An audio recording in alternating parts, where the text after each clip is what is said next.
Chapter 20. From there Abraham traveled to the region of the Negev and settled between Kadesh and Shur. While he was staying in Gerar, Abraham said about his wife Sarah, "She is my sister." So King Abimelech of Gerar had Sarah brought to him.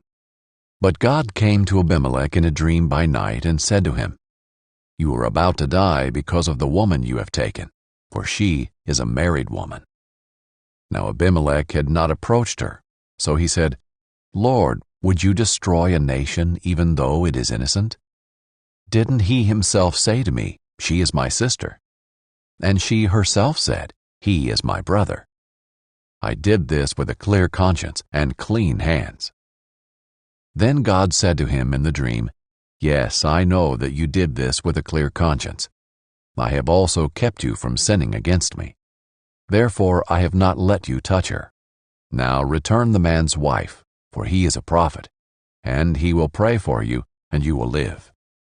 But if you do not return her, know that you will certainly die, you and all who are yours." Early in the morning Abimelech got up, called all his servants together, and personally told them all these things, and the men were terrified.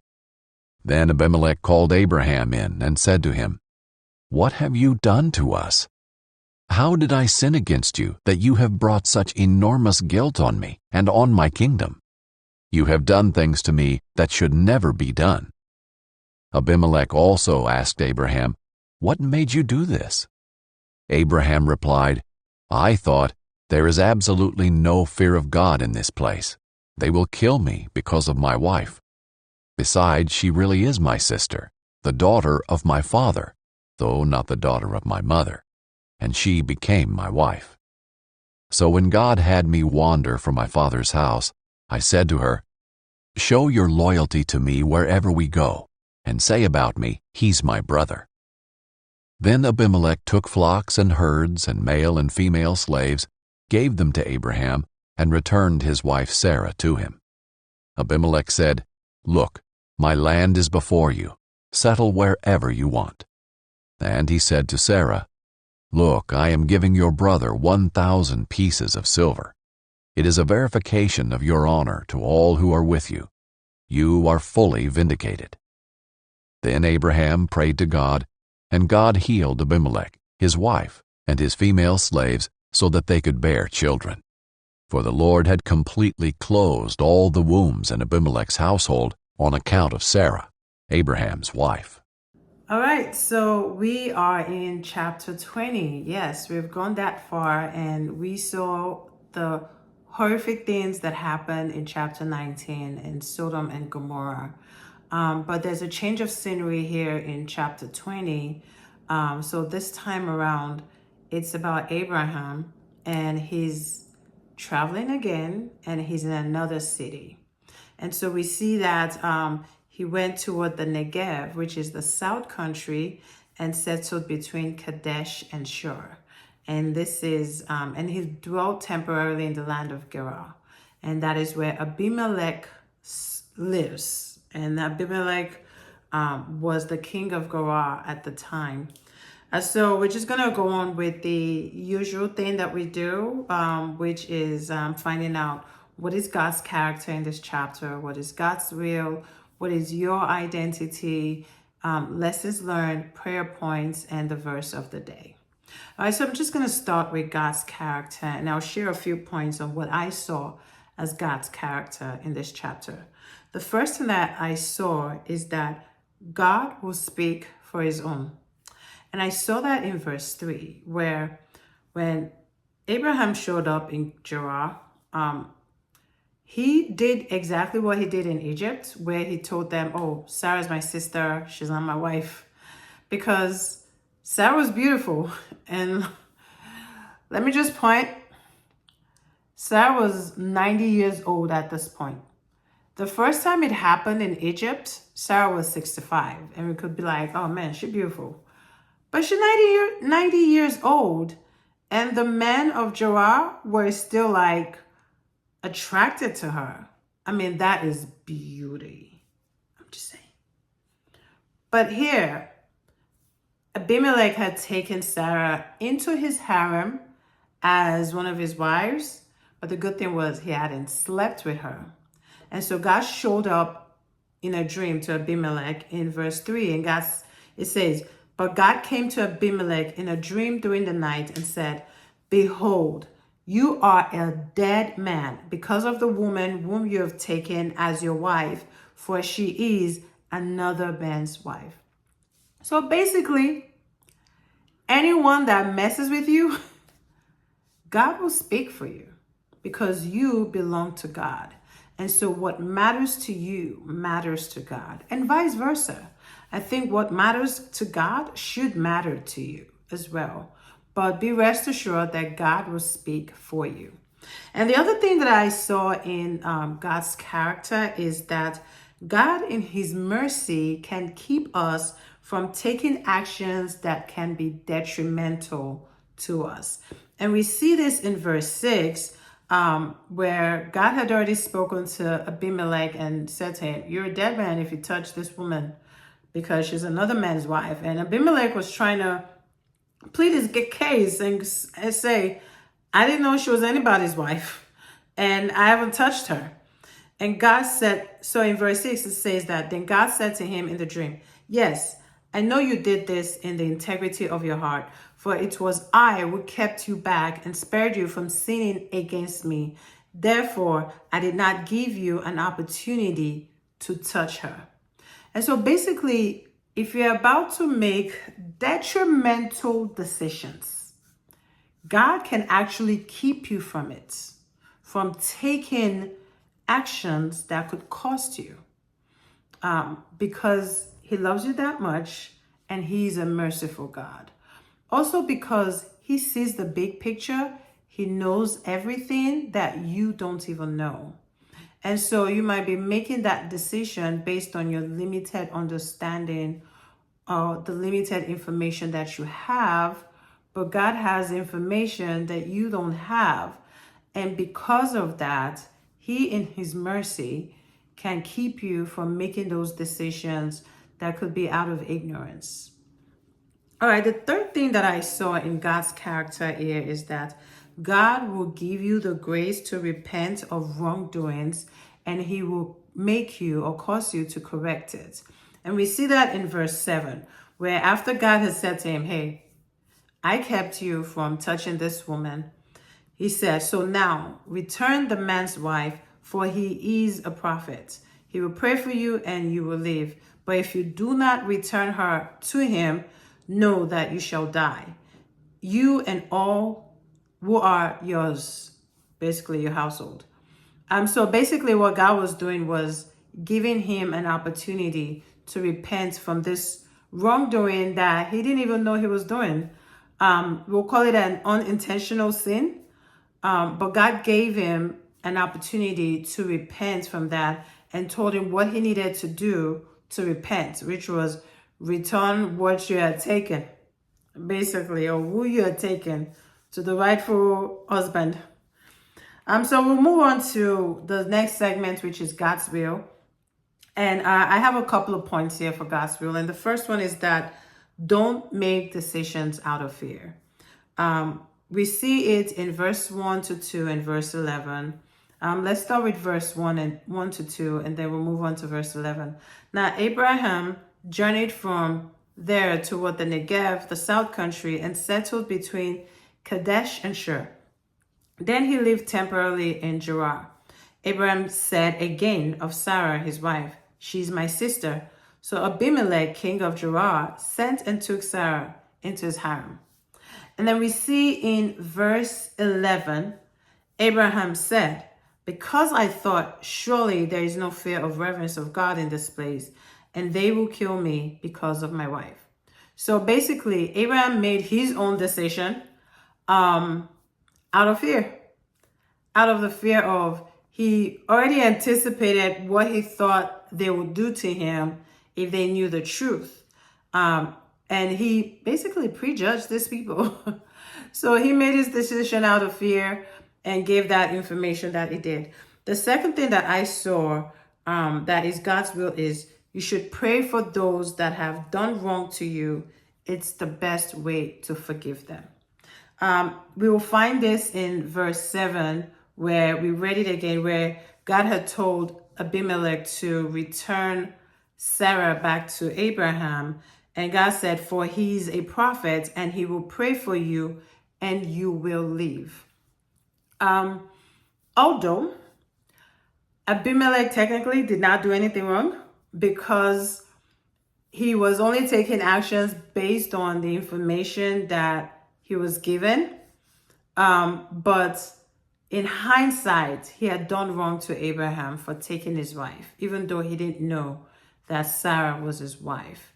And so what God had requested was that he should go to Abraham so that Abraham would pray for him.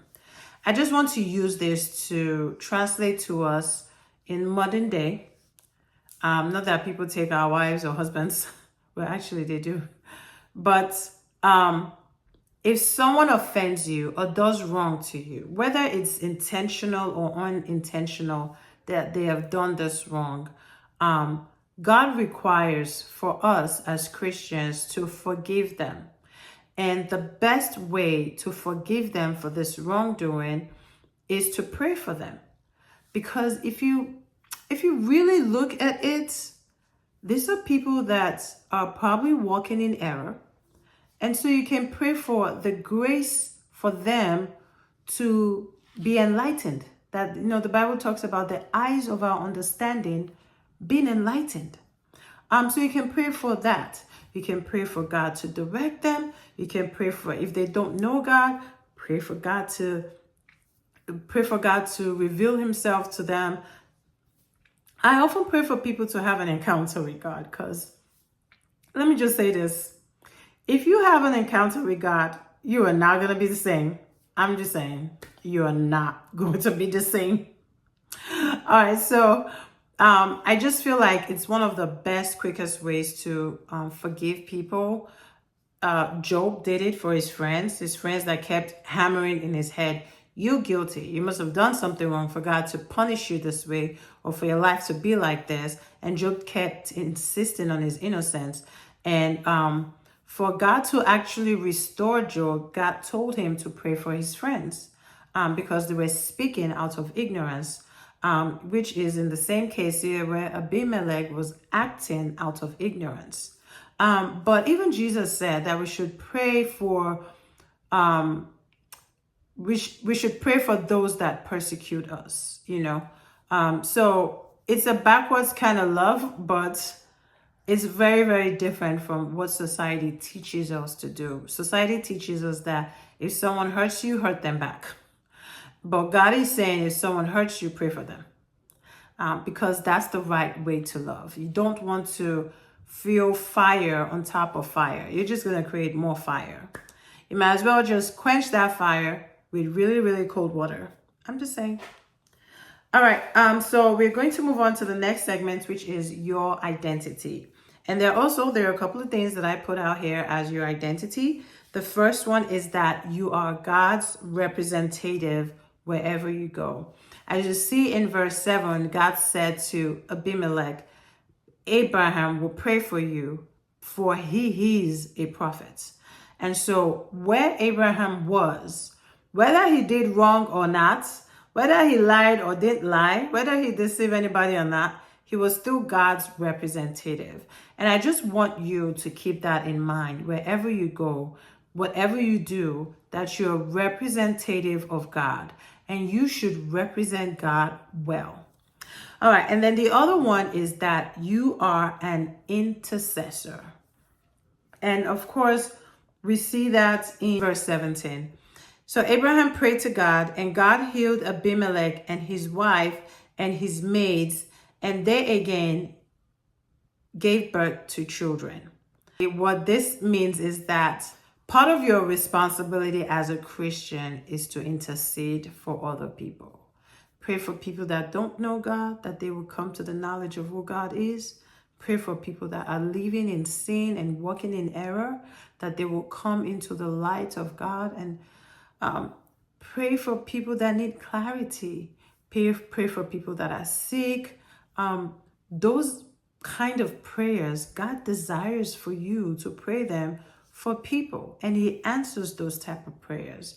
And so that's just to let you know and to encourage you that you are an intercessor that prays for people as well. All right, so the next segment is lessons learned, and I just have 1 point here for lessons learned. And what I put here is don't judge people.